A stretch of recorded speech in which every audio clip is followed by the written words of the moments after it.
ಇನ್ನು ಇದೇ ವಿಚಾರಕ್ಕೆ ಕೆಪಿಸಿಸಿ ಅಧ್ಯಕ್ಷ ಬಿಕೆ ಹರಿಪ್ರಸಾದ್ ಅವರು ಕೂಡ ಪ್ರತಿಕ್ರಿಯೆ ನೀಡಿದ್ದಾರೆ. ಬಿಜೆಪಿಯವರು ಜನಸಾಮಾನ್ಯರಿಗೆ ತಪ್ಪು ಮಾಹಿತಿಯನ್ನ ಕೊಡ್ತಾರೆ. ಬಿಜೆಪಿಯ ಆರೋಪದ ವಿರುದ್ಧ ಕೆಪಿಸಿಸಿ ಅಧ್ಯಕ್ಷ ಹರಿಪ್ರಸಾದ್ ಅವರು ಗರಂ ಆಗಿರುವಂಥದ್ದು. ಬಿಜೆಪಿಯ ಕಾಲದಲ್ಲಿ ಸಿಬಿಎಸ್ಇ ಪರೀಕ್ಷೆ ಪ್ರಶ್ನೆ ಪತ್ರಿಕೆಗಳು ಸೋರಿಕೆ ಆದವು. 3 ಬಾರಿ ನೀಟ್ ಪರೀಕ್ಷೆಯ ಪ್ರಶ್ನೆ ಪತ್ರಿಕೆಗಳೇ ಸೋರಿಕೆ ಆಗಿದೆ. ಆತ್ಮಹತ್ಯೆಗಳನ್ನು ಮಾಡಿಕೊಂಡಿದ್ದಾರೆ. 12 ಮಂದಿ ನೀಟ್ನಿಂದಾಗಿ ಆತ್ಮಹತ್ಯೆ ಮಾಡಿಕೊಂಡಿರೋದು. ಇದರ ಬಗ್ಗೆ ಬಿಜೆಪಿಯವರು ಯಾವುದೇ ವಿಷಾದವನ್ನು ಕೂಡ ಇಲ್ಲಿವರೆಗೂ ವ್ಯಕ್ತಪಡಿಸಿಯೇ ಇಲ್ವಲ್ಲ. ಮೋದಿಯವರಾಗಲಿ ಕೇಂದ್ರ ಸಚಿವರಾಗಲಿ ವಿಷಾದವನ್ನು ವ್ಯಕ್ತಪಡಿಸಲೇ ಇಲ್ಲ.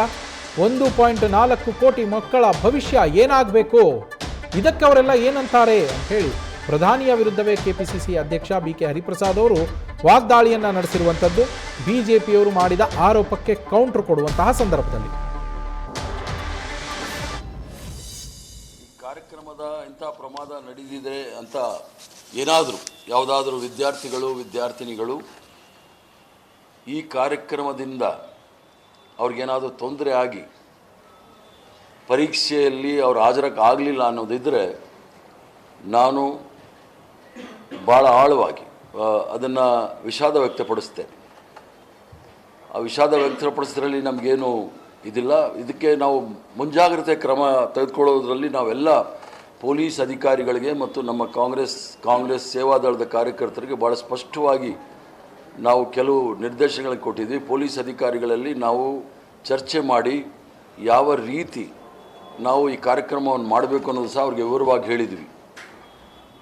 ನೀಟ್ ಪರೀಕ್ಷೆ ಪ್ರಾರಂಭ ಆಗಿದ್ದು 1:30-2:30 ಸಮಯದಲ್ಲಿ ನಾವೆಲ್ಲ ಬಸ್ಗಳು ಸಹ 10:30 ಒಳಗಡೆ ಪ್ಯಾಲೇಸ್ ಮೈದಾನದಲ್ಲಿ ಬಂದು ಸೇರಿಕೊಂಡಿತ್ತು.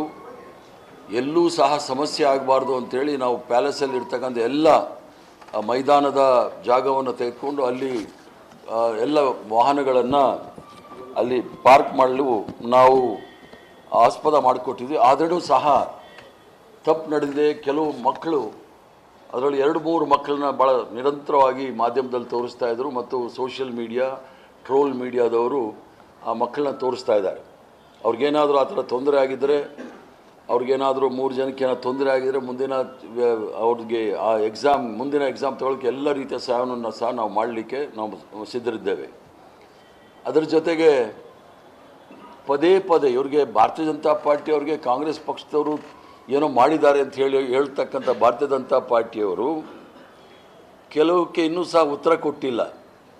ಇದೇ ನೀಟ್ ಎಕ್ಸಾಮ್ನ ಇಲ್ಲಿಯವರೆಗೆ 3 ಬಾರಿ ಪೋಸ್ಟ್ಪೋನ್ ಮಾಡಿರ್ತಕ್ಕಂಥದ್ದು, ಮುಂದೆ ಹಾಕಿರ್ತಕ್ಕಂಥದ್ದು ನಾವು ನೋಡಿದ್ದೀವಿ. ನೀಟ್ ಪರೀಕ್ಷೆಯಲ್ಲಿ ಪ್ರಶ್ನೆ ಪತ್ರಿಕೆಗಳು ಸೋರಿಕೆ ಆಗಿರ್ತಕ್ಕಂಥದ್ದು ನಾವು ನೋಡಿದ್ದೀವಿ.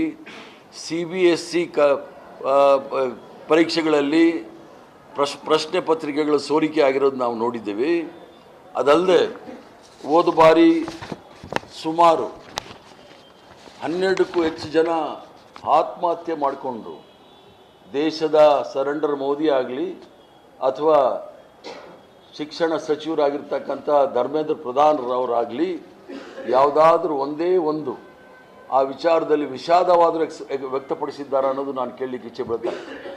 ಏನು ಇವತ್ತು ಬೆಂಗಳೂರು ನಗರದ ಸಂಸತ್ ಸದಸ್ಯರು ಏನೋ ನಡಿಬಾರ್ದ ಪ್ರಮಾದ ನಡೆದಿದೆ ಅಂತ ಹೇಳಿ ಲಕ್ಷಾಂತರ ಜನಕ್ಕೆ ಪದೇ ಪರೀಕ್ಷೆ ಬರೀಲಿಕ್ಕೆ ಅವರನ್ನು ಬಲವಂತ ಮಾಡ್ತಾ ಇರತಕ್ಕಂಥದ್ದು ಭಾರತೀಯ ಜನತಾ ಪಾರ್ಟಿ ಅನ್ನೋದನ್ನು ಭಾಳ ಸ್ಪಷ್ಟವಾಗಿ ಹೇಳಲಿಕ್ಕೆ ಬೀಳ್ತೇನೆ. ನೀಟ್ ಪರೀಕ್ಷೆ ಸೋರಿಕೆಯಿಂದ ಲಕ್ಷಾಂತರ ಜನ, ಸುಮಾರು 1,40,00,000 ಜನ ಅವರ ಪರಿಸ್ಥಿತಿ ಏನಾಗಬೇಕು ಹೇಳಿ, ಸೋರಿಕೆಯಿಂದ ಅವರು ಪರೀಕ್ಷೆಯನ್ನು ಮುಂದೂಡಿದರು. ಅವರ ಭವಿಷ್ಯ ಕೂಡ ಅನಿಶ್ಚಿತೆಯಿಂದ ತುಂಬೋಗಿತ್ತು. ದೇಶದಲ್ಲಿ ಮಕ್ಕಳು ಆತ್ಮಹತ್ಯೆ ಮಾಡಿಕೊಂಡ್ರು. ಯಾರಿಗಾದರೂ ಪ್ರಧಾನಮಂತ್ರಿಗಳಾಗಲಿ ಅಥವಾ ಧರ್ಮೇಂದ್ರ ಪ್ರಧಾನ್ ಅವರು ಹೋಗಿ ಆ ಮಕ್ಕಳ ಸ್ಥಿತಿ, ಅವರ ಕುಟುಂಬದ ಸ್ಥಿತಿ ಏನು ಅಂತ ನೋಡಿದಾರಾ ಅನ್ನೋದು ನಾನು ಕೇಳಲಿಕ್ಕೆ ಇಚ್ಛೆ ಬೀಳ್ತೇನೆ.